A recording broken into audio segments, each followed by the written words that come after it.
आप सभी का स्वागत है। BECC 101 में आज हम यूनिट 3 ब्लॉक 8 में आप सभी का स्वागत करती हूँ।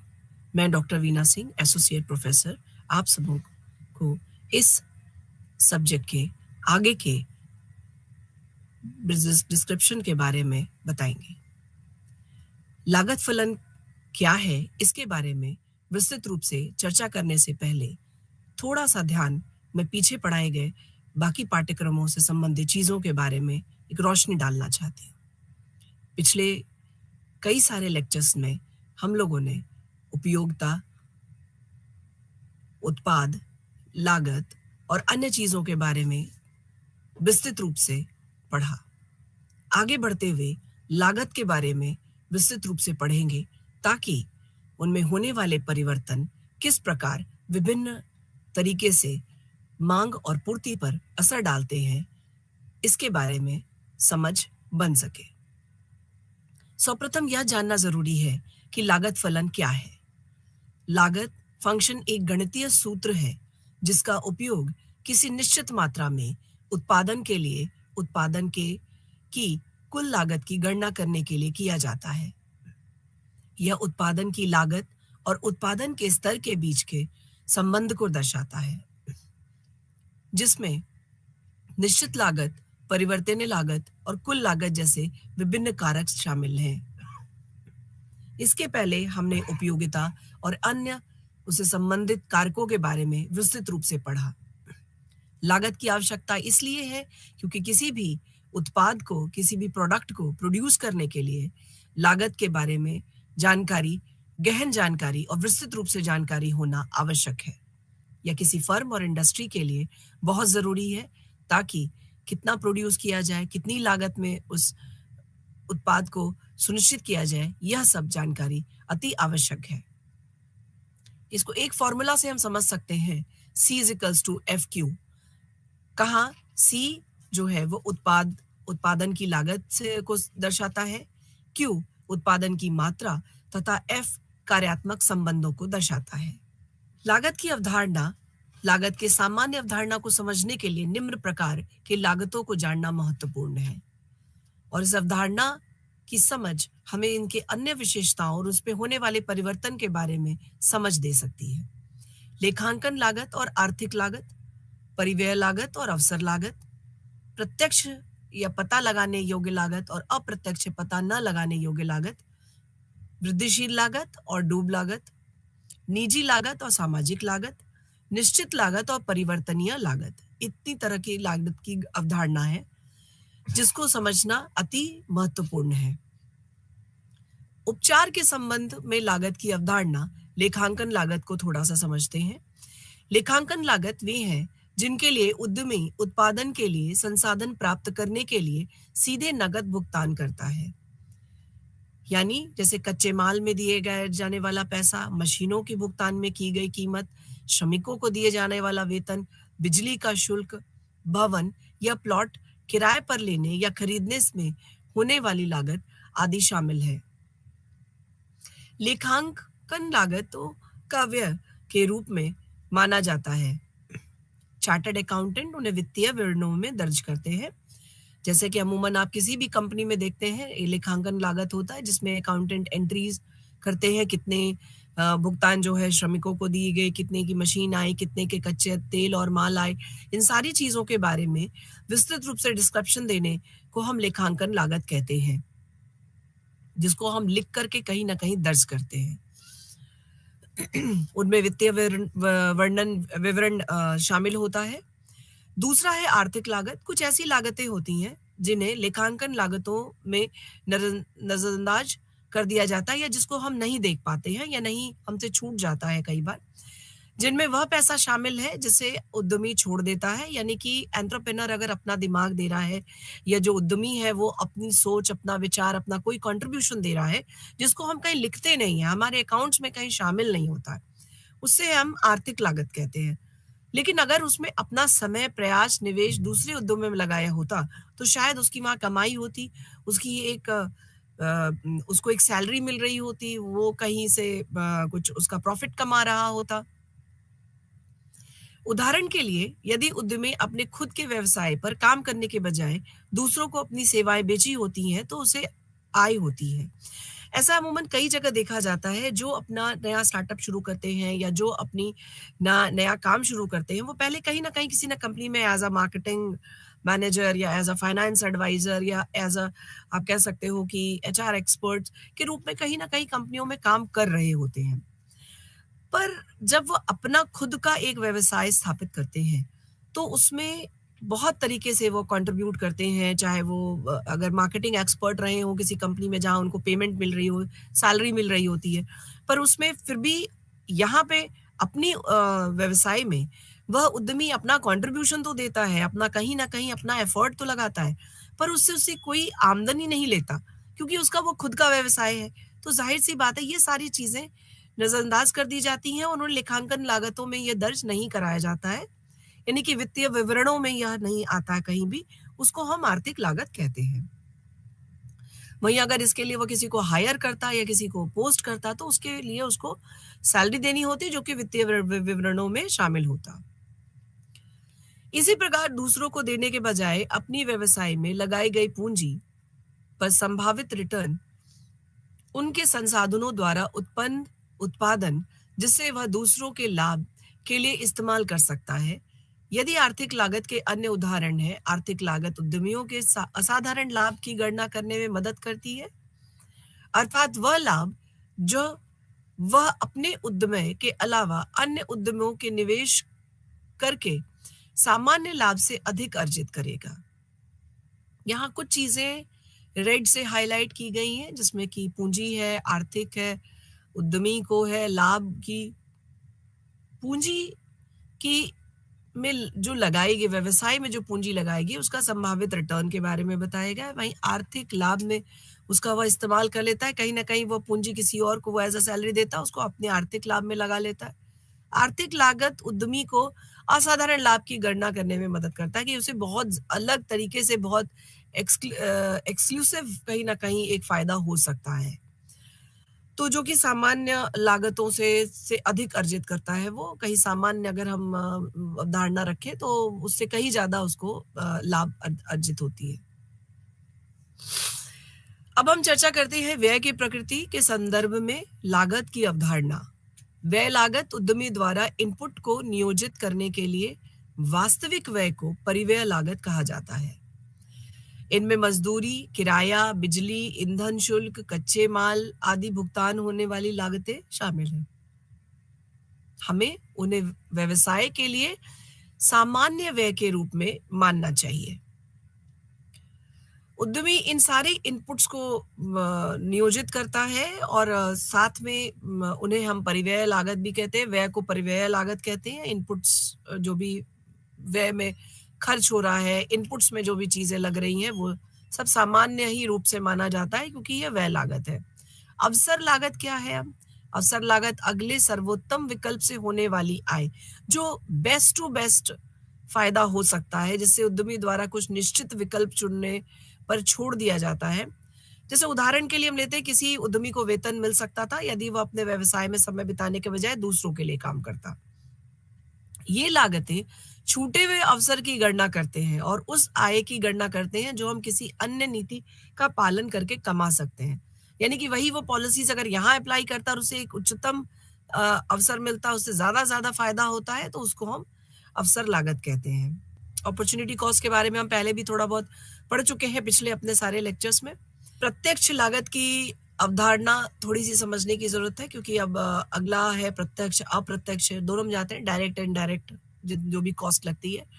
प्रत्यक्ष लागत किसी विशिष्ट प्रक्रिया या उत्पादन से संबंधित होती है। इन्हें ट्रेस करने योग्य लागत भी कहा जाता है। उन्हें हम ट्रेसेबिलिटी के संदर्भ में अगर हम समझा जाए कि किसको हम ट्रेस कर सकते हैं, कि यह दिख रहा है, सीधे जुड़ रहा है, हम उंगलियों में गिन के बता सकते हैं इसमें इतना इतना खर्चा हुआ, इतना इतना लागत लग रही है, इसमें इतना पैसा लगा, इसमें इतना पैसा लगा। वे गतिविधियां या उत्पादन में परिवर्तन के साथ भिन्न हो सकते हैं। प्रत्यक्ष लागतों के उदाहरण में उत्पादन से संबंधित विनिर्माण लागत, बिक्री से संबंधित ग्राहक अधिग्रहण लागत आदि शामिल है।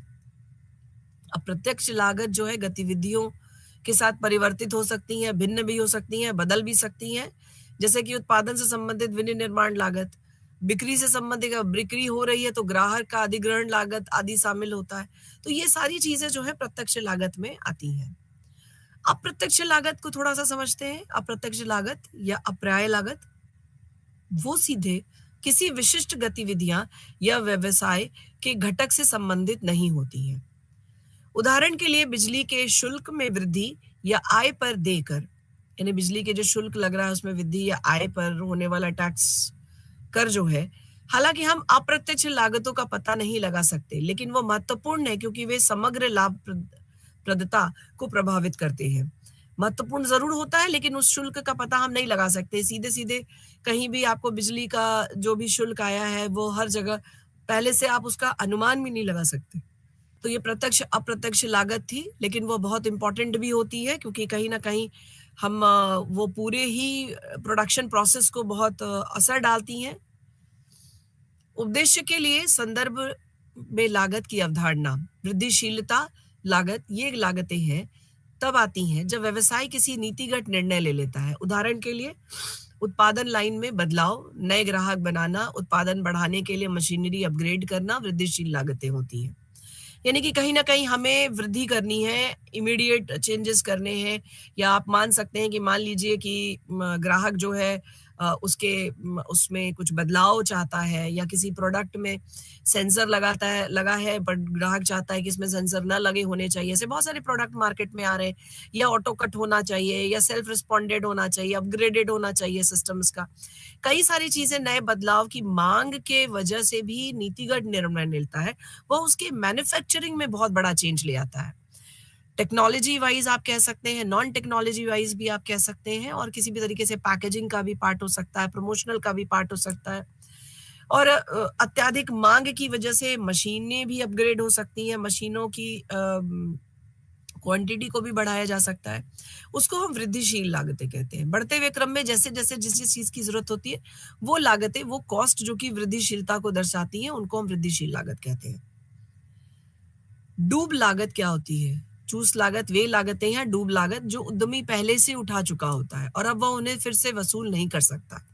इनमें विज्ञापन होता है, जैसे कि मैंने किसी को ब्रांड एम्बेसडर बना, अमिताभ बच्चन जी को ब्रांड एम्बेसडर बना दिया, और अमिताभ बच्चन जी जो है वो उसके लिए उन बहुत बिजी हैं और शायद कहीं ना कहीं नहीं आ पाए, या किसी वजह से उनका शूट नहीं हो पाया, या किसी भी तरीके से विज्ञापनों पे जो हमने एक पैसा खर्च कर दिया है, या किसी भी ब्रांड एम्बेसडर को हमने चुन लिया लेकिन अब वो ट्रेंडिंग नहीं है। जैसे आजकल के जमाने में किसी भी प्रोडक्ट को अगर हम शोकेस करते हैं तो हम चाहते हैं कि लेटेस्ट, अगर जेनजी से जनरेशन से रिलेटेड है या आज के युवा से रिलेटेड है, तो हम उसमें कुछ ऐसा डालना चाहते हैं जो कि बिल्कुल अलग हो, जो उनको पसंद आए।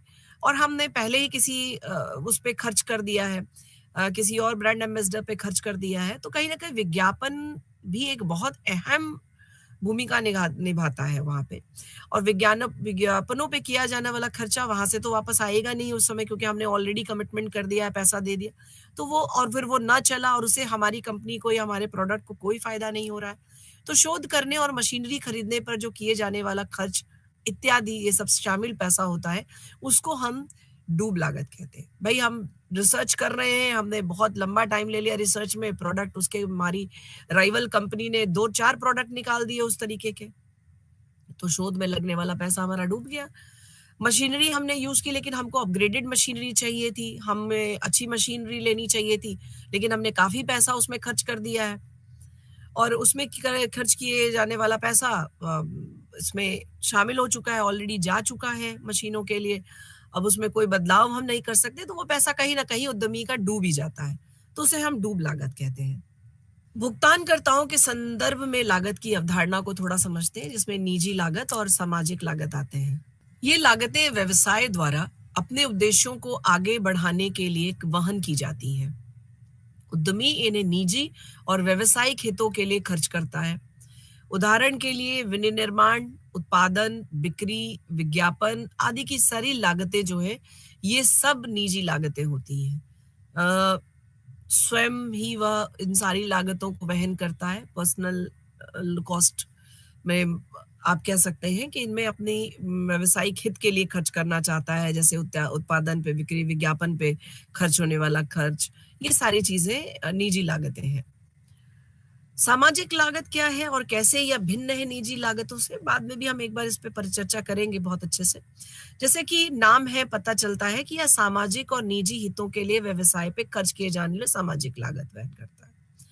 इसमें वो सामाजिक संसाधन है शामिल है जिसके लिए फर्म खर्च नहीं करना पड़ता, जैसे कि वातावरण, जल संसाधन और पर्यावरण प्रदूषण। इसको हम सामाजिक लागत कहते हैं। जल को हम यूज कर रहे हैं, संसाधनों को, रिसोर्सेज को यूज कर रहे हैं, पर्यावरण प्रदूषित कर रहे हैं अपनी फैक्ट्री के जरिए, अपने व्यवसाय के जरिए। हम कोई डायरेक्ट पैसा नहीं दे रहे हैं उसके लिए, लेकिन कहीं ना कहीं ये सब सामाजिक लागत के नाम पर जाता है। अगर पैसा लगता या इन सबों का भी कॉस्ट पड़ता तो शायद व्यवसायिक जो है वो व्यवसायी जो है वो कहीं ना कहीं इन पे एक पैसा इसको भी खर्चों में शामिल करता। परिवर्तनशीलता के संदर्भ में अगर हम समझें तो निश्चित लागतें वे हैं जो उत्पादन की मात्रा के साथ नहीं बदलती हैं। व्यवसाय के उत्पादन के स्तर पर परवाह किए बिना उन्हें वहन करना पड़ता है। इनके उदाहरण में किराया, ऋण, कर, ब्याज आदि भुगतान शामिल है। निश्चित है, ये सारी चीजें तो लगती ही लगती है, इसीलिए इनके मात्रा जो उत्पादन मात्रा के साथ बदलती नहीं है। निश्चित लागतें हैं, किराया लगेगा ही लगेगा। जहां हम जमीन हमने ली है, अगर लीज पे ली रखी है तो उसका किराया हमको देना है। सरकार जो टैक्स लगा रही है वो तो हमें देना ही देना है। अगर हमने उधार ले रखा है, कैपिटल किसी से फाइनेंस करा रखा है, तो वो भी पैसा हमें वापस करना है। ये सब निश्चित लागतें हैं और ये लगती हैं। ब्याज यानी इंटरेस्ट, उस पर लगने वाला इंटरेस्ट, अगर बैंक से लोन करा रखा है तो ब्याज लगेगा हमारा, रेट ऑफ इंटरेस्ट। या फिर हम किसी से और से भी उधार लेते हैं तो भी परसेंटेज बेसिस पे हम उसको वापस करते हैं, रिटर्न करते हैं वो पैसा। तो ये सब निश्चित लागतें हैं। जो फिक्स कॉस्ट जिसको हम कहते हैं, फिक्स कॉस्ट के बारे में आगे हम न्यूमेरिकल बेसिस पे भी काफी कुछ पढ़ेंगे और इसके बारे में परिचर्चा करेंगे कि किस प्रकार यह निश्चित लागत और फिक्स कॉस्ट जो है वह बदलती नहीं है, और उस पर होने वाले अगर कुछ बदलाव भी होते हैं तो परिवर्तनीय लागत पे कैसे क्या असर पड़ता है, टोटल कॉस्ट पे, कुल लागत पर उसका फाइनल क्या, कैसे हम उसको कैलकुलेट करते हैं। ये सारी अवधारणाएं हम उसके बाद समझेंगे। परिवर्तनीय लागत, ये लागत व्यवसाय द्वारा उत्पादित आउटपुट के आधार पर अलग अलग होंगी। कम उत्पादन में खर्च आएगा और इनके विपरीत जब व्यवसाय का उत्पादन अधिक होगा तो अधिक भुगतान करना होगा। कच्चे माल की खरीद और मजदूरी का भुगतान होने पर वे खर्च परिवर्तनीय लागतों का उदाहरण होते हैं। जैसे कि हमने ये वेरिएबल कॉस्ट होते हैं, बार बार बदलते रहते हैं। मान लीजिए आज 10 मजदूर की जरूरत है, कल 4 और मजदूर की जरूरत, टोटल 14 मजदूर हो गए। फिर और 6 मजदूर की जरूरत हो गई तो हमने उसको बढ़ा करके 20 कर लिया। इस तरीके से इसमें बार बार होने वाले परिवर्तन हो रहे हैं, और वो परिवर्तन आवश्यक शायद इसलिए है क्योंकि कहीं ना कहीं मांग की पूर्ति करनी है हमको। जितने भी प्रोडक्ट की डिमांड बढ़ रही है उसमें होने वाले ये सारे परिवर्तनीय लागत है जिसमें हम कम ज्यादा कर सकते हैं। या मांग में कमी आ जाती है तो हम 10 की जगह केवल 5 ही मजदूर से काम चला लेते हैं, क्योंकि हमें ये इसमें परिवर्तन हो सकता है। उनमें भुगतान में भी परिवर्तन हम कर सकते हैं। हम 20 हालांकि कई सारे लेबर लॉज आ गए लेकिन उसमें भी हम अल्टरेशन थोड़ा बहुत तो कर ही सकते हैं। कच्चे माल की खरीद और मजदूरी, कच्चे माल में होने वाली खरीद भी हमारी परिवर्तनीय लागत होती है। आज जो माल हमें एक वेंडर से 10 रुपए में मिल रहा है, हो सकता है 20 रुपए में कोई दे, कोई 30 रुपए में दे। तो इससे वेरिएबल जो हमारी कॉस्ट है उसमें बार बार चेंजेस आते हैं। बाद में जो हम आगे चल के बहुत सारे कैलकुलेशन समझेंगे तो उसमें परिवर्तनीय लागत के बारे में और विस्तृत रूप से पढ़ना है। थोड़ा सा हम आर्थिक लागत और स्पष्ट करते हैं, और स्पष्ट और अंतर्निहित लागतों का योग जो होता है वह आर्थिक लागत कहलाता है। स्पष्ट और अंतर्निहित, तो स्पष्ट लागत क्या होता है? आर्थिक दृष्टि से देखें तो स्पष्ट और निहित लागत आते हैं सबसे पहले। स्पष्ट लागत यह है कि इनपुट की खरीद और किराए पर फर्म द्वारा खर्च की गई वास्तविक राशि को स्पष्ट लागत कहा जाता है। इन्हें लेखांकन पुस्तकों में दर्ज किया गया भुगतान किया जाता है। उदाहरण के लिए मजदूरी भुगतान, किराया, कच्चे माल की खरीद इत्यादि ये स्पष्ट रूप से लिखा रहता है कि इतना इतना आएगा, इतना इतना अच्छा सामान चाहिए, इतने इसकी कॉस्टिंग है। तो जो हम जब बजट बनाते हैं किसी भी चीज को खरीदने के लिए, किसी भी काम को शुरू करने से पहले, वह सब स्पष्ट लागतों में आता है। वही निहित लागत के बारे में अगर परिचर्चा करते हैं तो यह विनिर्माण प्रक्रिया में उपयोग किए जाने वाले स्वयं के स्वामित्व वाले उत्पादन संसाधनों की लागत है।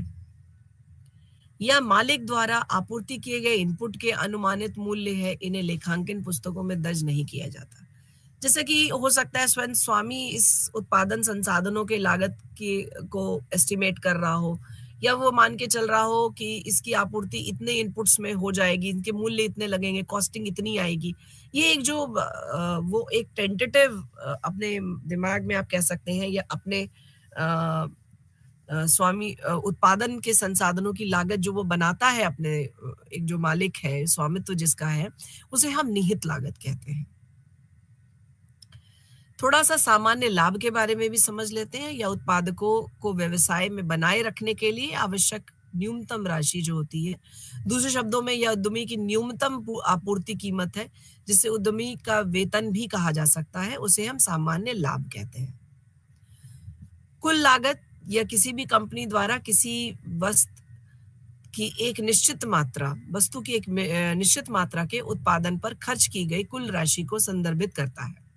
कुल लागत स्थिर और परिवर्तनीय लागतों का योग होता है, इसको हम कुल लागत करते हैं, यानी कि TC is equals to TFC and TVC. आगे हम इसके गणितीय समीकरण को भी समझ लेते हैं। TC is equal to TFC plus TVC is equals to TC into Q. Quantity स्थिर लागतों को दिखाता है। कहीं ना कहीं अगर हम सीआईटीसी को अगर देखते हैं तो टीसी और क्यू को स्थिर लागतों को दिखाता है। इसे पूरक लागत के रूप में भी जाना जाता है, या निश्चित इनपुट के लिए उपयोग के लिए उत्पादक द्वारा वहन की गई कुल लागत है।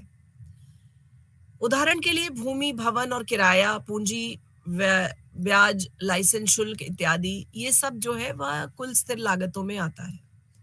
TFC is equals to TC minus TVC से हम टीएफसी को भी कैलकुलेट कर सकते हैं। वही TFC is equals to TFC into Q से हम टीएफसी को भी कैलकुलेट कर सकते हैं। एएफसी इंटू क्यू, एएफसी यानी कि एवरेज फिक्स कॉस्ट। कुल निश्चित लागत की विशेषताएं क्या है, थोड़ा सा हम इसको समझ लेते हैं। ए अक्ष पर यह आउटपुट स्तर पर स्थिर रहता है, शून्य आउटपुट स्तर पर भी यह शून्य नहीं है। परिणाम स्वरूप टीएफसी वक्र एक्स अक्ष के समानांतर जाता है, पैरेलल जिसको कहते हैं। वही बी शून्य उत्पादन स्तर पे कुल लागत स्थिर लागत के बराबर होता है। आगे हम डायग्राम में इसको समझेंगे। नीचे हम देख लेते हैं अगर कहीं डायग्राम हो तो थोड़ा सा, और फिर उसके बाद आगे की तरफ समझ सकते हैं। हाँ, यहाँ देख सकते हैं तय और परिवर्तनीय लागत को थोड़ा सा, total fix cost parallel to output that is x, and output that is horizontal dividing variable total variable cost and output inequal, और बीचों बीच ओ एक्सिस से इसकी एक लाइन रेखा खींची गई है। अब यहाँ हम थोड़ा अन्य चीजों को भी समझ लेते हैं। कुल परिवर्तनीय लागत वह लागत है, यानी कि टोटल फिक्स कॉस्ट उत्पादित वक्र की मात्रा उत्पादन की मात्रा के साथ बदलती रहती है। शून्य के आउटपुट स्तर पर यह शून्य है। टीवीसी वक्र टीसी वक्र से लंबित होता है। कच्चे माल की लागत, बिजली खर्च इत्यादि छोड़कर वह कुल परिवर्तनीय लागत होता है। TVC is equal to TC minus TFC, और TVC is equals to AFC average fix cost into Q quantity. कुल परिवर्तनीय लागत की विशेषताएं क्या क्या है, थोड़ा सा इसको जान लेते हैं। जब आउटपुट शून्य होता है तो यह शून्य है। यह उत्पादन यह उत्पादन की वृद्धि में अनुपात में बढ़ता है। जैसे जैसे उत्पादन की वृद्धि बढ़ती है, मांग भी कहीं ना कहीं बढ़ रही है, तो उत्पादन की वृद्धि भी बढ़ती है, तो यह चेंज होता रहता है। प्रारंभ में टीवीसी बढ़ते हुए प्रतिफल को के कारण घटती दर से बढ़ता है, लेकिन बाद में घटते हुए प्रतिफल के कारण बढ़ती दर से बढ़ती है। Same as diminishing marginal utility और diminishing marginal revenue that productions, TP वाला हमने पढ़ा था। प्रारंभ में टीवीसी पहले बढ़ता रहता है, घटते हुए क्रम से उतना रिस्पॉन्स नहीं रहता, लेकिन बाद में घटने लगता है, प्रतिफल के कारण बढ़ती दर से बढ़ती है। औसत लागत के बारे में थोड़ा सा समझ लेते हैं, क्योंकि इसका भी जिक्र आया था। यह प्रति इकाई वस्तु के उत्पादन की लागत है, या औसत स्थिर और परिवर्तनीय लागतों का योग है। औसत स्थिर फिक्स्ड एवरेज कॉस्ट और परिवर्तनीय लागतों का योग जब बनता है तो उसको हम औसत लागत कहते हैं, एसी। तो AFC plus AVC is equals to AC. किसी वस्तु के उत्पादन की प्रति इकाई निश्चित करना कि प्रति इकाई एवरेज कितना है, एवरेज निकालना बहुत आवश्यक होता है ताकि हमें एक एस्टिमेशन हमारे दिमाग में रहे कि हमें इतना तो फायदा होगा ही होगा, या इतना तो नुक्स इतना तो हम मार्जिन एक लेके चल सकते हैं। AFC is equals to TFC, AFC is equals to AC minus AVC। अगर हम ऐसे कैलकुलेशंस कई बार दिए रहते हैं जिसमें कि AC कैलकुलेट करना होता है, तो AFC प्लस AVC अगर दिया हुआ है तो दोनों को जोड़ के निकाल सकते हैं। और अगर AFC AC नहीं AC दिया हुआ है और AFC हमें कैलकुलेट करना है, तो जस्ट रिवर्स हो जाता है, AC माइनस AVC से हम AFC कैलकुलेट कर लेते हैं। अब AFC की क्या विशेषता है, इनको क्या जरूरत है जानने की। जैसे जैसे उत्पादन बढ़ता जाता है AFC घटता जाता है। एवरेज, जैसे कि कोई नई मशीन है, वो जितना शुरू में हमें रिस्पांस देती है आगे चलकर उतना नहीं देती। यह आयताकार हाइपरबोला AFC आकार वक्र आकार होता है। या एक्स या वाई अक्ष को पार नहीं कर सकता, या कहीं ना कहीं एक्स और वाई अक्ष से बाहर नहीं जाता, पार नहीं कर पाता, या आयताकार बनता है, हाइपरबोला जिसको हम कहते हैं। हाइपरबोला कर्व को आगे हम देखेंगे किस तरीके के कर्व्स हैं।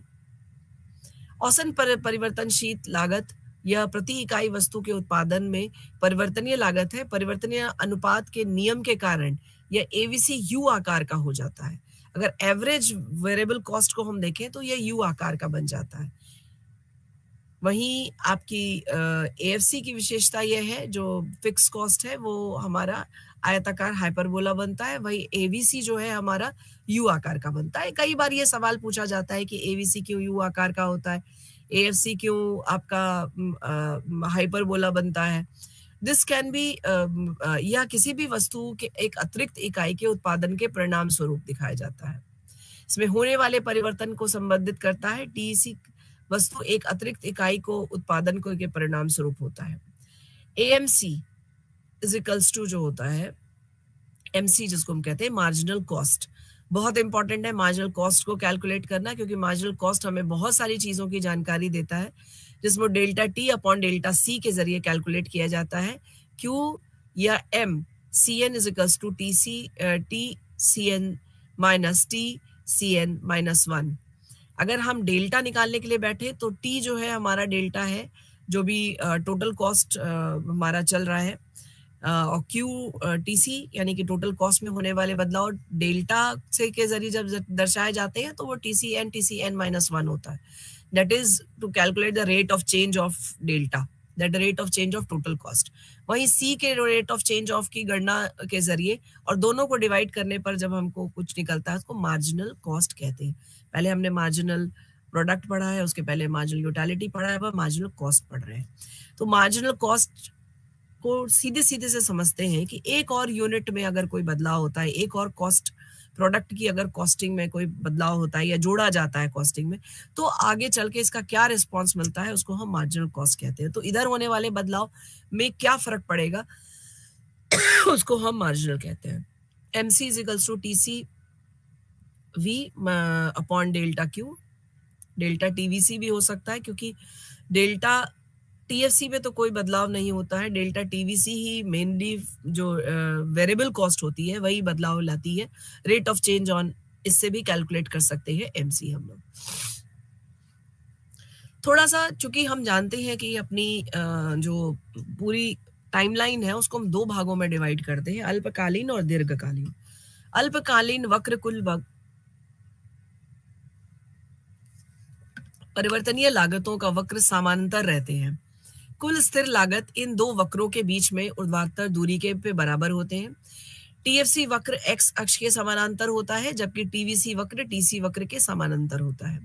जैसे जैसे उत्पादन का स्तर बढ़ता जाता है वैसे वैसे टीएफसी और एसी के बीच में ऊर्ध्वाधर दूरी बढ़ती चली जाती है। दूसरी ओर एसी और एवीसी के वक्र के बीच में ऊर्ध्वाधर दूरी घटती चली जाती है। लेकिन ये दोनों वक्र कभी एक दूसरे को काटते नहीं है, क्योंकि औसत स्थिर लागत कभी शून्य नहीं होता है। किसी भी मतलब हालत में कुछ ना कुछ तो फायदा या कुछ ना कुछ तो रिस्पॉन्स हमें मिल ही जाता है, प्रोडक्ट की कॉस्टिंग निकल ही आती है। अब इनके बीच का संबंध थोड़ा सा समझते हैं, उसको हम उस डायग्राम को फिर से एक बार और आगे समझेंगे, क्योंकि डायग्राम्स इसमें है बहुत सारे। MC is equals to ABC के बीच का संबंध अगर हम समझे तो मार्जिनल कॉस्ट जो है वो अगर ज्यादा कम है एवीसी यानी एवरेज वेरिएबल कॉस्ट से, तो एवीसी गिरता जाता है, गिरने लगता है, यानी कि मार्जिनल कॉस्ट में कोई फायदा हमें नहीं हो रहा, तो एवीसी वेरिएबल में होने वाले चेंजेस अपने आप नीचे गिरते हुए देंगे। अगर मार्जिनल कॉस्ट बराबर है तो एवीसी न्यूनतम और स्थिर चला जाता है, नीचे तो जाएगा पर स्थिर हो जाएगा। एमसी अगर ग्रेटर है, मार्जिनल कॉस्ट काफी अच्छा रिस्पॉन्स दे रहा है, बढ़िया है, तो एवीसी बढ़ता हुआ वक्र होगा, और एमसी वक्र एवीसी वक्र से भी वो सबसे निचले बिंदु पर जाकर काटता है। दोनों वक्र यू आकार के होते हैं और एक ही बिंदु पर से शुरू होते हैं। जब एसी गिरता है MC is less than AC, जब एसी बढ़ता है तो MC is greater than AC, जब एसी स्थिर और न्यूनतम हो जाता है तो MC is equals to AC. ये संबंध बहुत आवश्यक है क्योंकि इस संबंध से संबंधित बहुत सारे सवाल बार बार पूछे जाते हैं। इसको थोड़ा डायग्राम में यहाँ पे समझते हैं। यहाँ देखिए एमसी और एसी जो वक्र है वो बिंदु से यहाँ से शुरू हो रहा है, एमसी अगर यहाँ से शुरू हो रहा है और एसी उसके नीचे से शुरू हो रहा है, तो कहीं ना कहीं एमसी और एसी एक दूसरे को काटते हैं। यहाँ पे एमसी अगर उससे उच्चतर जा रहा है तो एसी नीचे नहीं जाएगा, यह उसको ऊपरी की तरफ जाएगा, पर कहीं ना कहीं स्टेबल हो जाता है। वही एवरेज वेरिएबल कॉस्ट जो है वो उससे नीचे शुरू होता है और कहीं ना कहीं उसको काटते हुए एवीसी जो है वह इसको एसी को काटते हुए कहीं ना कहीं ऊपर की तरफ बढ़ता चला जाता है। वहीं अगर हम एमसी को देखें तो एमसी वक्र बिल्कुल नीचे से शुरू होता है और वो ऊपर की तरफ बढ़ता चला जाता है। यहाँ पर AVC plus AFC is equals to AC होता है, इसीलिए हम अमूमन जब इसको समझते हैं तो ज्यादातर हम फोकस करते हैं एसी यानी एवरेज कॉस्ट और मार्जिनल कॉस्ट पे, सीमांत लागत पे। तो मार्जिनल कॉस्ट और एसी ये दोनों में आप देख रहे हैं कि दोनों ही ऊपर की तरफ है और कहीं ना कहीं ये स्टेबल हो रहा है और वो ऊपर की तरफ बढ़ता चला जा रहा है और काफी नीचे से वो ऊपर उठ करके आता है। तो एक समय के बाद पता चलता है कहीं ना कहीं कि आउटपुट में जो हमने लागत लगाई है उसमें मार्जिनल कॉस्ट किस तरीके से रिस्पॉन्स कर रहा है। ये भी एक डायग्राम है जिसमें आप देख सकते हैं कि एमसी कर्व नीचे से शुरू होता है और एवीसी और एवीसी और एएफसी एक दूसरे को काटते हैं, क्योंकि हमें पता है कि एएफसी जो है वह हमारा ऊपर से नीचे की तरफ ही जाएगा और आगे जाकर के स्टेबल हो जाएगा, पर एक्स एक्सिस में कभी भी नहीं मिलेगा। क्यों? क्योंकि कहीं ना कहीं एक टाइम पर एवरेज फिक्स कॉस्ट जो है वो स्टेबल हो जाती है, उससे ज्यादा लागत लगती नहीं है। कहीं ना कहीं मशीनें ट्यून हो जाती हैं, लेबर स्किल्ड हो जाते हैं, तो होने वाले बदलाव जो हमारे फिक्स कॉस्ट है वो कहीं ना कहीं उसका एक बराबर एक सामान्य ही रिस्पॉन्स मिलता चला जाता है, उसमें कोई बहुत बड़ा बदलाव नहीं आ सकता है। वहीं एवरेज वेरिएबल कॉस्ट की बात करें तो वह कहीं ना कहीं यहाँ पहले गिरता है फिर उसके बाद बढ़ता है, कि शुरुआत में एवरेज वेरिएबल कॉस्ट हमको बहुत अच्छा नहीं मिलता, लेकिन कुछ समय बाद जब मार्जिनल कॉस्ट ऊपर की तरफ बढ़ने लगता है या कहीं ना कहीं स्किल लेबर से हमें जो लागत लगाई है उससे काफी ज्यादा फायदा हमें दिखता है, तो वो मार्जिनल कॉस्ट ऊपर की तरफ, यानी कि कम लागत में सुनने में आया होगा ज्यादा फायदा होने लगता है, तो वो कहीं ना कहीं एवरेज वेरिएबल कॉस्ट भी ऊपर की तरफ बढ़ती है और टोटल कॉस्ट को तो हमने ऊपर ही यू कर्व में दिखाया है यहाँ पे। तो दोनों यू कर्व में है और एक जगह मार्जिनल कॉस्ट से पहले ही एवीसी एएफसी को कट करते हैं। ये दो तीन चीजें जो है वो ध्यान रखने की हैं। अब जैसे कि ये कॉस्ट और आउटपुट को हम ले लेते हैं, एक एक्सेस में हमने कॉस्ट ले रखा है और एक एक्सेस में हमने आउटपुट ले रखा है। कॉस्ट में सारे प्रोडक्ट की कॉस्टिंग है, 0 1 2 3 4 8 0 2 4 6 8 10 12 14 16 18 एंड 12। वहीं पे 10 आउटपुट हमें मिल रहा है, 2 पे 10, 4 पे 20, 6 पे 30, अगर ऐसे देखा जाए तो 8 पे एक दो वैल्यूज हम ले लेते हैं। मान लीजिए 4 बिंदु पे और 60 का आउटपुट निकल रहा है, कॉस्ट लग रही है $4, $4 आप मान लीजिए। वही यहाँ पे $60 में हमको लगभग 75 आउटपुट मिल रहे हैं, प्रोडक्ट्स के आउटपुट मिल रहे हैं। दो आउटपुट्स हमको दिए गए, दो कॉस्टिंग दी गई। अगर कॉस्टिंग बढ़ती है तो आउटपुट भी बढ़ा है हमारा यहाँ पे, और मार्जिनल कॉस्ट की एक बिंदु उसके नीचे से आती है। पहले शुरू में हमें मार्जिनल कॉस्ट का रिस्पॉन्स नहीं मिलता है कि एक और यूनिट अगर हम लगाएंगे तो हमें क्या कितना उसका रिस्पॉन्स मिलेगा, कितने में हमारी वो हो जाएगी, लेकिन कॉस्टिंग आ जाएगी। और लेकिन उसमें होने वाले बदलाव कहीं ना कहीं ऊपर की तरफ जा रहे हैं और 70 पे, वहीं पे एवरेज टोटल कॉस्ट जो है वो हमको यहाँ पर एक बिंदु पे काटता है, और यह दोनों बिंदु एमसी और एटीसी जहां पर कट करते हैं वह हमारी एक इक्विलिब्रियम, एक ऐसी पोजीशन होती है जो कि फिक्स करती है कि इतनी लागत में इतने आउटपुट तो निकल ही आएंगे। ये कहीं ना कहीं हमको बहुत सारे निर्णय जो हम लेते हैं प्रोडक्शन से रिलेटेड, उसमें ये मददगार होती हैं और उससे संबंधित चीजें हमें दिखाती हैं। चलिए थोड़ा पीछे चलते हैं, जिसमें कुछ चीजें हमने छोड़ दी थी। आय जो है वो इनकम जिसको हम कहते हैं, राजस्व किसी भी उत्पाद की बिक्री से अर्जित धनराशि है। कुल राजस्व किसी भी वस्तु के एक निश्चित संख्या की इकाइयों की बिक्री से किसी कंपनी द्वारा प्राप्त कुल धनराशि होती है। T R is equals to A R into Q, या T R summation of A M R. औसत राजस्व किसी भी वस्तु की बिक्री की प्राप्त इकाई प्राप्त राजस्व है। औसत राजस्व कीमत के बराबर होता है। किसी भी वस्तु की प्राप्त इकाई की कीमत को ए आर भी कहा जाता है, एवरेज रेवेन्यू। तो थोड़ा सा राजस्व और आय चूंकि थोड़ा राजस्व का भाग हमारी लागत से काफी संबंधित हो रहा है, तो एक दो लाइनें इस पे एक चर्चा होगी। T R is equals to T R Q या पी इंटू क्यू, क्या P is equals to P is equals to मूल्य। जब उत्पादन की एक और इकाई बेची जाती है तो कुल राजस्व सीमांत राजस्व छोड़ जाता है, जुड़ जाता है उसमें कहीं ना कहीं। M R is equals to delta T R delta Q, या C N is equals to T R N minus T R N minus one. Delta को कैलकुलेट करने का तरीका है ये। एम आर जो मार्जिनल रेवेन्यू है वो कैलकुलेट हो जाती है। ये हमारी marginal cost, average cost, marginal cost, ये हमने अपने उसमें डिस्कस किया। तो पर कॉस्ट यूनिट्स में कितने चेंजेस आ रहे हैं, किस तरह से कर्व बिहेव कर रही हैं, किस तरीके से हमारी मार्जिनल कॉस्ट निकल के आ रही है, एवरेज कॉस्ट निकल के आ रही है, और एवरेज फिक्स कॉस्ट हमारे निकल के आ रही है। आगे इस डायग्राम में भी हमें एवरेज टोटल कॉस्ट और फिक्स कॉस्ट के बारे में जानकारी मिल रही है कहीं ना कहीं। इसमें एक परिचर्चा जो है वो मार्जिनल कॉस्ट और एवरेज टोटल कॉस्ट से संबंधित है, एवरेज वेरिएबल कॉस्ट से भी संबंधित है। और इसमें एक दो राशि जो है कॉस्ट में लगने वाले दो पैसे, दो जो आपके वैल्यूज हैं उनको दर्शाया गया है, चाहे वो $4 में 60 प्रोडक्ट हो, $4 में 60 प्रोडक्ट हो, या $60 में 75 प्रोडक्ट्स हो। अब थोड़ा सा तय लागों को चित्रों के द्वारा भी समझते हैं। चित्र 1 में हम देख सकते हैं कि किसी निश्चित लागतें उत्पादन से स्वतंत्र होती हैं, यानी वे उत्पादन में किसी भी बदलाव के साथ में नहीं बदलती हैं।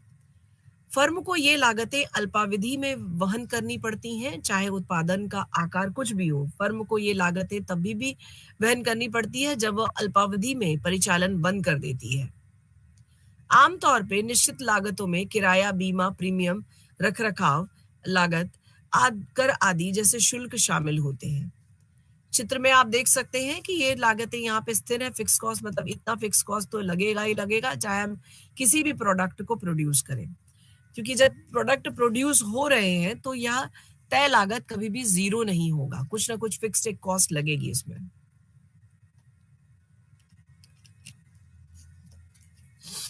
परिवर्तित कीमतें हम देख सकते हैं चित्र 2 में।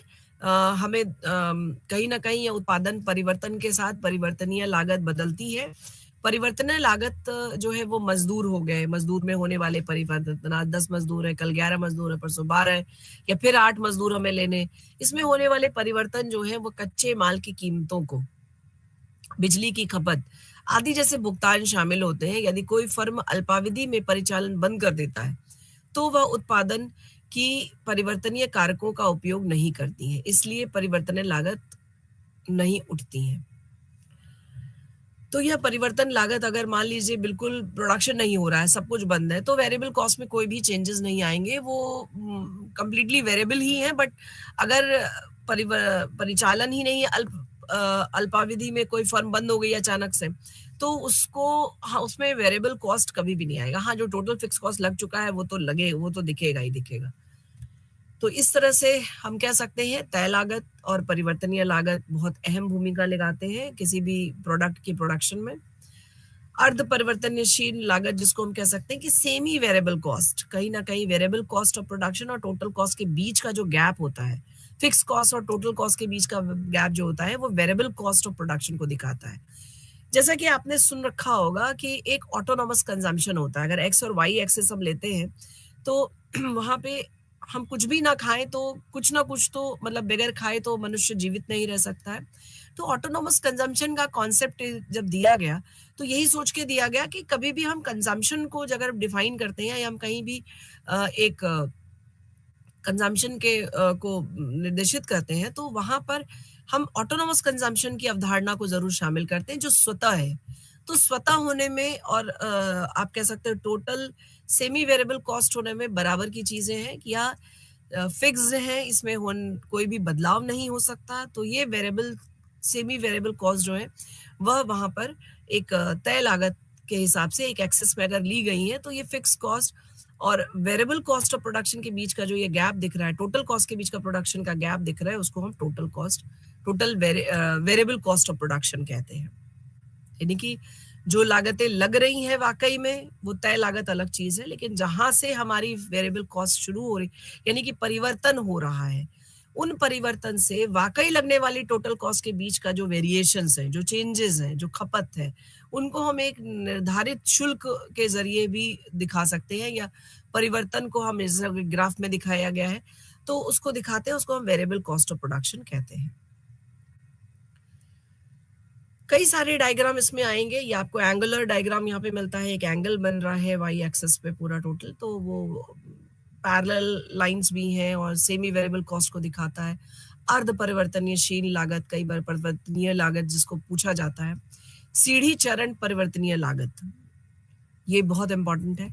कई बार हमने ज्यादातर डायग्राम या तो हाइपरबोला देखे या तो स्ट्रेट लाइंस कर्व देखते हैं या तो स्लैंटेड पैरेलल्स देखते हैं या परपेंडिकुलर देखते हैं, लेकिन ये सीढ़ी लागत भी एक वक्र होता है, एक कर्व होता है, एक तरीके से दिखाया दर्शाया जाता है, जिसे जैसे कि इस चित्र में दिखाया गया है कि वे उत्पादन की एक निश्चित सीमा तक स्थिर रहते हैं, कहीं स्थिर है, फिर उसके बाद उच्चतर स्तर पर पहुंच जाते हैं, फिर स्टेबल हो जाते हैं, फिर उसके बाद थोड़ा बहुत चेंजेस होते हैं, फिर वह निश्चित मात्रा में बढ़ जाता है, फिर वो स्टेबल हो जाता है। जब एक मात्रा उसकी क्षमता से अधिक बढ़ जाती है तो फर्म में एक और फोरमैन, जैसे कि एक एग्जाम्पल अगर उदाहरण के लिए कि एक फोरमैन जो है वह काम कर रहा है एक निश्चित मात्रा में, उसको संभाल सकता है, लेकिन बार बार अगर उत्पादन की मात्रा में बदलाव हो रहा, मान लीजिए 10 की जगह 20 बना रहे हैं, 20 की जगह 30 बढ़ जा रहा है, 30 के बाद हमने 40 बढ़ा ली तो कहीं ना कहीं हर बार फर्म जो है वह निश्चित मात्रा में वेरिएबल्स में चेंजेस ला रहा है, जो आपके लेबर्स हैं या आपके कॉस्ट ऑफ प्रोडक्शन में चेंजेस ला रहा है, तो वह कहीं ना कहीं एक और फोरमैन उसमें जोड़ लेगा क्योंकि आवश्यकता पड़ रही है।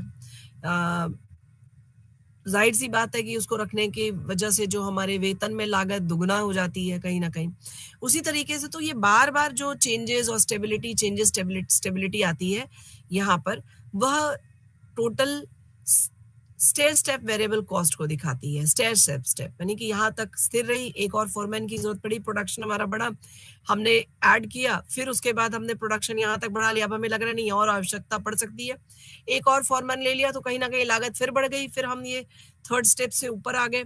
यहाँ पर जब तक स्टेबल हुआ फिर हमें लगा कि नहीं अभी और ज्यादा फोरमैन की आवश्यकता है, लोगों के काम, लेबर्स की आवश्यकता है, फिर हमने उसमें वेरिएबल में चेंजेस कर दिए। तो ये कहीं ना कहीं सीढ़ी चरण परिवर्तनीय लागत को दिखाता है। अल्पविधि कुल लागत वक्र को हम थोड़ा सा समझते हैं। टोटल कॉस्ट और टोटल वेरिएबल कॉस्ट और टोटल फिक्स कॉस्ट को यहाँ पे देखिए एक साथ में यहाँ पे शॉर्ट रन में दिखाया गया है। व्यवसाय की कुल लागत टीसी, कुल परिवर्तनीय लागत टीवीसी और कुल स्थिर लागत टीएफसी का योग होती है। दोनों को अगर हम जोड़ देंगे ये टोटल टीएफसी जो कि एक्स एक्सिस के पैरेलल यहाँ लाइन जा रही है, इसको हम टीएफसी कहते हैं। टोटल वेरिएबल कॉस्ट हमारी 0 पॉइंट से शुरू हुई है क्योंकि बिल्कुल शून्य से ही शुरू करना होता है, एक्सेस के बीचों बीच शुरू हो रही है, कहीं ना कहीं एक कर्व करते हुए ऊपर की तरफ जा रही है और इनके दोनों के जोड़ को हम टोटल कॉस्ट कहते हैं। और आप ये जैसा कि देख रहे हैं कि ये टीएफसी के ऊपर यहाँ पर जो ये टीसी ऊपर कर्व की तरफ ऊपर जा रही एस शेप्ड कर्व जो बन रहा है, ये हमारे सेमी वेरिएबल कॉस्ट का भी रीजन एरिया होता है। इसमें चेंजेस होने वाले अल्पावधि में जो वेरिएबल्स में जो चेंजेस हो रहा है, वेरिएबल्स यानी कि लेबर हो गया, कैपिटल हो गया, अभी तो हम कुछ शॉर्ट रन में तो एक ही वेरिएबल चेंज होते हैं, एक ही वेरिएबल को हम समय बदलाव कर सकते हैं अल्पावधि में, जिससे कि कुल लागत में परिवर्तन आता है। फिक्स कॉस्ट तो फिक्स ही होती है हमेशा। तो इसका फॉर्मूला जो गणितीय स्वरूप में दर्शाया जाता है वो TC is equals to TFC plus TVC। ये डायग्राम है और बहुत महत्वपूर्ण डायग्राम है, जिसमें एक्स एक्सिस में आउटपुट लिया गया है और वाई एक्सिस में कॉस्ट को लिया गया है। जैसा हम देख सकते हैं कि TFC वक्र वाई अक्ष पर एक बिंदु से शुरू होता है और एक्स अक्ष के समानांतर होता है। इसका मतलब यह है कि भले ही आउटपुट शून्य हो, लेकिन फर्म को एक निश्चित लागत उठानी पड़ती है। दूसरी ओर TVC वक्र ऊपर की ओर बढ़ता है। इसका मतलब यह है कि उत्पादन बढ़ने पर TVC वक्र बढ़ता है और यह वक्र मूल बिंदु से शुरू होता है, जो यह दर्शाता है कि जब उत्पादन शून्य होता है तो परिवर्तनीय लागत भी शून्य होता है। कुल लागत वक्र TC, TFC और TVC से लंबित जोड़कर प्राप्त किया जाता है, जैसा कि इसमें पूरा डिस्क्रिप्शन लिखा हुआ है। जब भी इन चीजों के बारे में विस्तृत रूप से पूछा जाए तो इसमें डायग्राम के साथ में एक्सप्लेन करना चाहिए, ताकि आसानी से सारी चीजें, सारी अवधारणाएं क्लियर हो सके। आगे बढ़ते हुए दीर्घावधि औसत लागत के बारे में थोड़ा पढ़ते हैं, क्योंकि दीर्घावधि में बहुत सारी चीजें में बदलाव होता है। दीर्घकालीन यानी लॉन्ग टर्म में कंपनी एक नहीं दो तीन वेरिएबल्स चेंज कर देती है, लेकिन हम कैपिटल भी चेंज कर सकते हैं, हम लैंड भी कई कंपनियां बदल सकती हैं। शॉर्ट रन में सिर्फ एक ही वेरिएबल ज्यादातर चेंजेस होते हैं, उसमें 2 परिवर्तनीयशील लागत भी होता है, 4 भी होता है, 5 भी आगे दीर्घकालीन में होता है, लेकिन उसमें एक से ज्यादा वेरिएबल जल्दी चेंज किए नहीं जाते। अल्पावधि जो होती है वो हमारी कहीं ना कहीं 6 महीने और साल भर तक का ड्यूरेशन होता है। वहीं दीर्घावधि जो होती है वो हमारे 3 साल से 5 साल, 2 साल, 5 साल, 10 साल, 15 साल भी हो सकता है। अति दीर्घावधि भी कही जा सकती है। तो इस विचार को थोड़ा सा समझते हैं। अल्पावधि में कुछ इनपुट स्थिर होते हैं, जबकि और बाकी परिवर्तनशील होते हैं। दूसरी ओर दीर्घावधि में फर्म अपने सभी इनपुट बदल सकती है। एक लैंड की जगह 4 लैंड ले सकती है, 4 जगह फैक्ट्री डाल सकती है, 4 मशीनरी ला सकती है, 4 जगह कैपिटल इन्वेस्टमेंट कर सकती है। दीर्घावधि लागत किसी भी दिए गए स्तर की उत्पादन की न्यूनतम लागत है, जब सभी व्यक्तिगत कारक परिवर्तनशील होते हैं। दीर्घावधि लागत वक्र हमें उत्पादन की लागत और दीर्घावधि लागत के बीच के कार्यात्मक संबंध को समझने में मदद कराता है। इस लेख में हम दीर्घावधि औसत लागत वक्र को समझने पर विचार करेंगे। जैसा कि ये short run average cost curve हमको दिखाई दे रही है, एवरेज है और कॉस्ट कर्व है। यहाँ पर एक बिंदु हमने निश्चित एवरेज कॉस्ट कर्व यहाँ पे आया, फिर ये भी हमारा, अगर हम आउटपुट इतना बढ़ा दें तो कॉस्ट और यहाँ कॉस्ट इतनी आ गई, यहाँ पे कॉस्ट कम हो गई, यहाँ पे फिर कॉस्ट हमारी इतनी है, और कहीं ना कहीं इस वाले में भी हमारी कॉस्ट इस जगह पे, तो कि SAC1 SAC2 को और SAC3 को मिला करके अगर इन दोनों को मिलाया जाए बीच का कुछ, तो SAC2 बनता है, और यह कहीं ना कहीं short run average cost curve को दर्शाता है। इन SAC को प्लांट कर्व्स भी कहा जाता है, और अल्पावधि में एक फर्म प्लांट के आकार को देखते हुए किसी भी SAC पे काम कर सकती है, यानी कि मॉडल 1, मॉडल 2। तो अगर एक मॉडल है जिसमें कि कॉस्ट जो है हमारी 10 है, $10 हो रही है, और उसमें आउटपुट हमारा 60 है, वहीं एक मॉडल है अगर हमारी कॉस्ट जो है वो 20 है, $20 की है, और आउटपुट हमारा 90 है। तो ये 2 मॉडल्स हमको मिल जाते हैं शॉर्ट टर्म कर्व्स में। अगर हम इतना बदलाव कर सकते हैं और इतना हम आउटपुट निकाल सकते हैं, तो वो कॉस्ट कर्व के 2 हमारे प्लांट्स कर्व मिल जाते हैं। इनमें आकार देखते हुए किसी भी एक SAC पे काम किया जा सकता है। हमारी समझ के लिए मान लीजिए तकनीकी रूप से केवल 3 प्लांट ही संभव है, 3 ही प्लांट हम बना सकते हैं, इसलिए फर्म परिवर्तनशील इनपुट की मात्रा बदलकर अपने आउटपुट को बढ़ाता है या घटाता रहता है। जितने भी परिवर्तनशील लागत में अल्पावधि में तो जाहिर सी बात है केवल एक ही आउटपुट, यानी कि लेबर में बदलाव हो रहा है। तो इस प्लांट में 2 लेबर हमने चेंज किए तो ये फायदा होता, उस प्लांट में हमने 4 लेबर चेंज किए तो ये फायदा हुआ। सेम ही कॉस्ट अगर लग रही है या जैसे भी सिचुएशन होती है।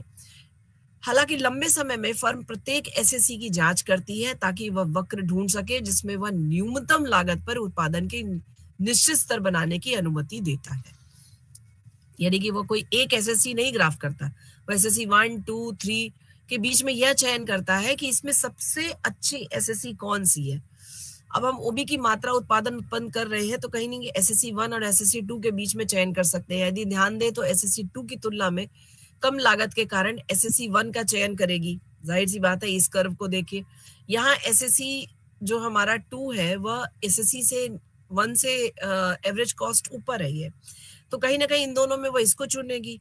फिर इन दोनों में भी वो एसएससी 3 को चुनेगी अगर हमें आउटपुट इतना ज्यादा बढ़ाने की जरूरत पड़ेगी तो कहीं ना कहीं कम लागत में ज्यादा से ज्यादा उत्पादन, अच्छा उत्पादन, एक निश्चित अच्छा उत्पादन जो है वो कर पाए, इसके लिए फर्म जो है वो लंबे समय में प्रत्येक एसएससी की जांच करके ही वह एक वक्र ढूंढती है, एक मॉडल सेट करती है कि यही सेट पैटर्न होगा, इतनी ही लागत होनी चाहिए, इतना ही अनुपात आना चाहिए और इतना ही उत्पादन होना चाहिए। इसके अलावा हम यह भी देख सकते हैं कि यदि फर्म आउटपुट ओए का उत्पादन करने की कोशिश करती है तो उसे लागत आती है एसएससी 1 के साथ प्रति यूनिट एल, एसएससी 2 के साथ प्रति यूनिट एएच। स्पष्ट रूप से AH is greater then AL अगर बड़ा है, इसलिए फर्म एसएससी 1 चुनती है। इस तरीके से फर्म अगर आउटपुट बनाने की कोशिश करती है जो कि ओबी से बड़ा है लेकिन ओडी से कम है, तो वह एसएससी 2 को चुनती है क्योंकि एसएससी 1 में उच्च लागत शामिल होते हैं तथा ओडी 1 में बड़े आउटपुट के लिए फर्म एसएससी 3 का उपयोग करती है। संक्षेप में हम यह कह सकते हैं कि लंबे समय में फर्म यदि यूनिट न्यूनतम लागत पर अधिकतम उत्पादन करने वाले संयंत्रों को नियोजित करती है, न्यूनतम लागत और अधिकतम उत्पादन के संयंत्र बेस्ट पॉसिबल को चुनने की कोशिश करती है। जैसा कि हम देख रहे हैं यहाँ पर एएल और एएच इज ग्रेटर देन हमारा सी जेसी यहाँ पे, और कहीं ना कहीं ये आरडी जो है उसमें कॉस्ट हमारी कम है और आउटपुट हमारा ज्यादा है, एसएससी 3 का पॉइंट है। तो इनमें जो बिंदु है वह हमें यह दर्शाता है कि कहीं ना कहीं एसएससी 2 से ज्यादा फायदा एसएससी 1 या एसएससी 3, अगर हम प्रोडक्शन कॉस्ट भी कम कर दें और प्रोडक्शन भी बढ़ाना आउटपुट, तो हमको ये कॉम्बिनेशन लेना चाहिए परिवर्तनशील लागतों में, ताकि हमें बेस्ट टू बेस्ट फायदा हो सकते और अधिकतम उत्पादन हो सके न्यूनतम से न्यूनतम यूनिट लागत पर। दीर्घावधि औसत लागत वक्र को थोड़ा सा समझते हैं। अभी तक अल्पावधि के कुछ कारकों और कुछ लागतों में होने वाले चयनों के बारे में कल्पना करी हम लोगों ने। कल्पना करिए किसी फर्म के पास अनंत औसत लागत वक्रों की ओर से ले जाने वाले अनंत छोटे छोटे ग्रेडेशन द्वारा संयंत्र को बदलने का विकल्प है। ऐसे मामले में इन सभी अल्पकालिक औसत लागत वक्र को घेरने वाला चिकना वक्र एक दीर्घकालिक औसत लागत वक्र होता है। तो अल्पकालिक और औसत लागत वक्र को घेरने वाला चिकना वक्र जो है वो दीर्घकालिक औसत लागत वक्र होता है। छोटे छोटे अपग्रेडेशन और संयंत्रों को चेंज करने के बाद एक बड़ा अगर हम बदलाव लाना चाहते हैं तो दीर्घकालीन औसत लागत वक्र होता है। अब इसमें देख सकते हैं कि बेस्ट पॉसिबिलिटीज में हम अल्पकाल में होने वाले change SSC 1, SSC 2, SSC 3, SSC 4, SSC 5, SSC 6 और एसएससी 7 तक हमने बनाया है। और 7 तक सेट ऑफ कॉम्बिनेशन लेने के बाद फाइनली हमको ये पता चलता है कि लॉन्ग टर्म में अगर कोई बड़ा बदलाव हम एक एवरेज कॉस्ट ले सकते हैं तो वो यह है JW टी पॉइंट पर। यहाँ पे कई बिंदु निकल के आते हैं, जैसे F point, K point, H point, P point और J पॉइंट। ये लॉन्ग एवरेज कॉस्ट कर्व इनको कहा जाता है, long run average cost curve. और लॉन्ग रन में के बदलाव जो है वो अल्पकालीन बदलाव नहीं होते हैं, वो दीर्घकालीन बदलाव होते हैं और उनमें होने वाला बदलाव छोटे छोटे होने वाले बदलाव का एक बड़ा प्रारूप होता है, कोई बहुत बड़ा परिवर्तन होता है जिससे कि हम लंबे समय में संयंत्रित संयोजकों के हिसाब से डिसाइड करते हैं। इसको बाद में फिर थोड़ा सा इस पे चर्चा करेंगे। जैसा कि आप ऊपर दिए गए चित्रों में देख सकते हैं कि दीर्घकालीन औसत लागत वक्र सभी एसएससी के लिए स्पर्श रेखा है। दूसरे शब्दों में दीर्घकालीन औसत लागत वक्र एक प्रत्येक बिंदु में एसएससी पर एक स्पर्श रेखा बिंदु है। इसलिए जब भी कोई फर्म एक निश्चित आउटपुट का उत्पादन करना चाहती है तो वह संबंधित एसएससी पर काम करती है, चाहे एसएससी 1 पे करे, एसएससी 2 पे करे, एसएससी 3 पे करे, एसएससी 4 पे करे।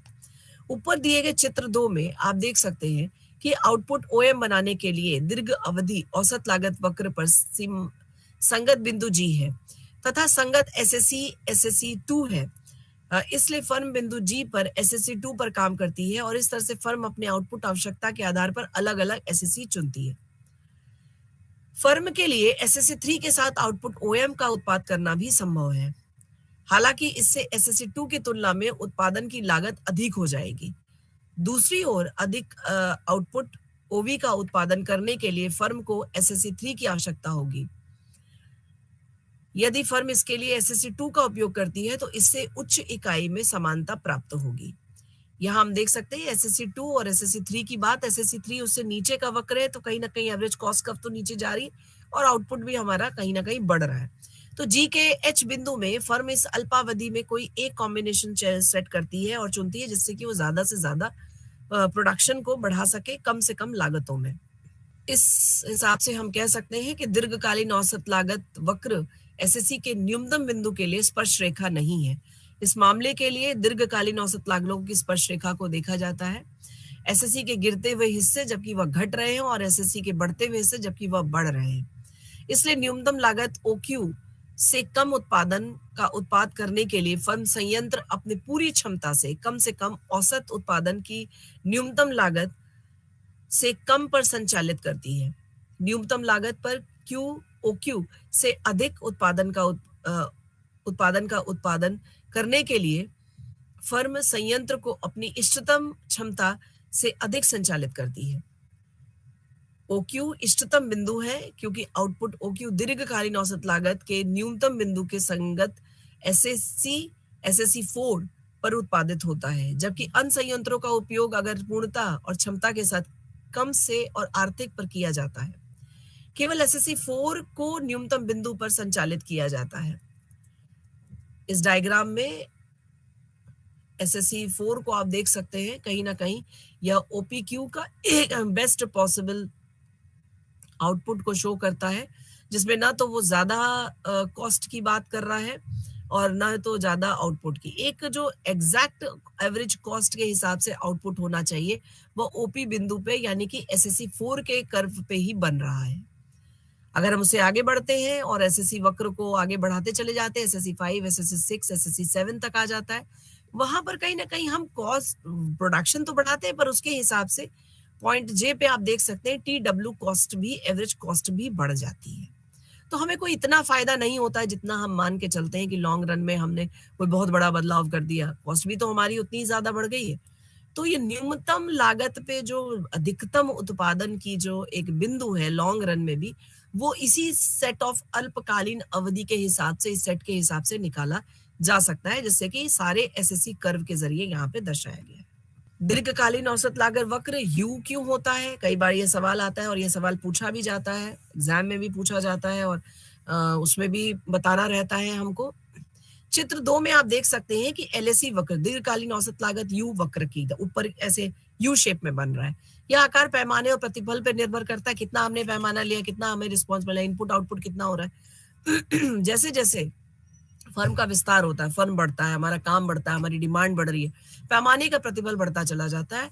वो कुछ समय के लिए स्थिर होता है और अंततः घटता हुआ इसी तर्ज पर घटता चला जाता है। अंततः बढ़ते हुए पैमाने पर रिटर्न की दीर्घकालीन औसत लागतों के विपरीत संबंध होता है और आमतौर पर फर्म अनुभव करती है कि आंतरिक और बाह्य पैमाना अर्थव्यवस्थाओं के कारण दीर्घावधि औसत लागत कमी और पैमाने की अर्थव्यवस्थाओं पर वृद्धि है।